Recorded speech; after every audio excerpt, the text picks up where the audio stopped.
mungkin strategi untuk 2021 ni perlu ditangguhkan dahululah, kerana peranan kerajaan tu perlu letak ke depan kerana situasi ekonomi kita ni masih lagi belum pasti dia punya momentum ke pemulihan ekonomi.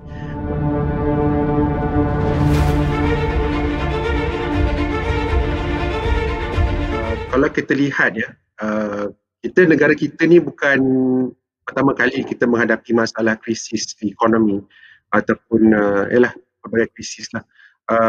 Contoh kalau saya nak bagi perbandingan yang saya boleh kira macam boleh kita amati, kalau kita lihat ketika negara mengalami krisis subprima pada tahun 2008-2009 yang mana situasi itu datangnya daripada Amerika Syarikat, tapi dia merebak ke satu dunia lah.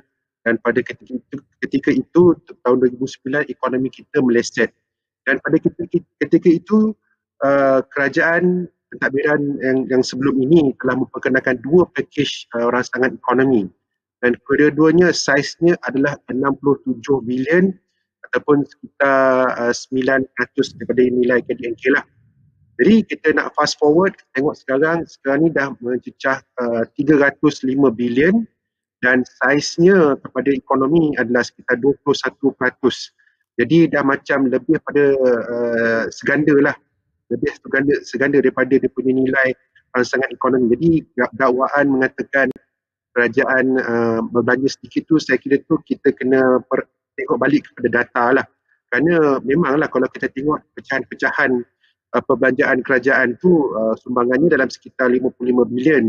Tetapi dia melibatkan pelbagai agensi lah seperti Bank Negara, Bank Simpanan, Tekun dan sebagainya. Jadi secara kolektif saiz rancangan ekonomi tu kalau dibandingkan dengan krisis yang sebelum ini, saya kira merupakan satu saiz yang besar. Dan bagi saya pula kebimbangan saya lah bila bercakap tentang bajet ni. Tadi YB Ahmad Fadli ada sebut tentang teori ekonomi dan sebagainya. Memang betul. Kebimbangan saya adalah sekiranya naratif untuk mengawal defisit fiskal tu masih lagi diteruskan, itu saya menjadi satu kerisauan lah. Kerana kalau dalam keadaan semasa ni, tadi disebut juga 3 krisis kan, krisis politik lah, krisis ekonomi, krisis kesihatan. Jadi kalau dah ada 3 krisis tu, maksudnya peranan kerajaan perlu lebih besar lah. Jadi dalam masa keadaan sekarang ni, kalau kita nak bercakap tentang untuk mengurangkan defisit fiskal tu, mungkin strategi untuk 2021 ni perlu ditangguhkan dahululah. Kerana peranan kerajaan tu perlu letak ke depan kerana situasi ekonomi kita ni masih lagi belum pasti dia punya momentum ke pemulihan ekonomi. Walau bagaimanapun, kalau kita tengok outcome yang lepas lah, apa result dia setelah kita tengok kerajaan memperkenalkan beberapa siri pakej rancangan ekonomi di samping dasar monetary yang ditadbir oleh pihak Bank Negara Malaysia pun kita dapat tengok kadar dasar semalam tu dah terendah 1.5%. Jadi kita tengok apa result dia. So result dia kalau kita tengok contohlah jualan kenderaan di sektor otomotif untuk tempoh suku ketiga dah meningkat kepada 167,000 unit kenderaan yang terjual. Kalau kita bandingkan pada suku kedua tu maksudnya kita mengalami PKP lah pada bulan April terutamanya. Ketika itu jualan kenderaan adalah 67,000 unit. So peningkatannya tu begitu jelas ya. Dan kemudian kalau kita lihat apa lagi data, kalau nak data pengangguran nanti ramai yang tak suka dengan data tu kan. Kalau kita lihat data terbaru, ekspor negara telah pun meningkat sebanyak 13.6% pada bulan September yang lalu.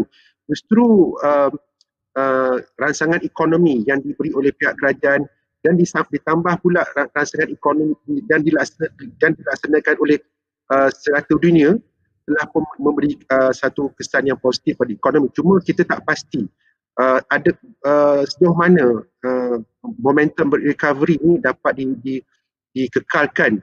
Dan apabila kita melihat keputusan pihak Bank Negara Malaysia pada minggu ini, mereka mengekalkan kadar dasar semalaman pada tahap 1.75%. Kalau kita tengok dia punya kenyataan dalam press release itu, mereka menyatakan bahawa melahirkan sedikit kebimbangan terhadap targeted measures ataupun PKPP inilah. Jadi PKPP ini yang kita tahu dilaksanakan di beberapa negeri yang utama seperti Selangor, Kuala Lumpur, Sabah dan juga Putrajaya. Dan keempat negeri ini kalau kita lihat dari segi sumbangan ekonominya adalah lebih daripada 40%. Jadi maksudnya jaminan terhadap momentum recovery itu boleh dikatakan tak ada sebenarnya. Amat bergantung pada kejayaan kita untuk melandaikan keluk jangkitan COVID-19.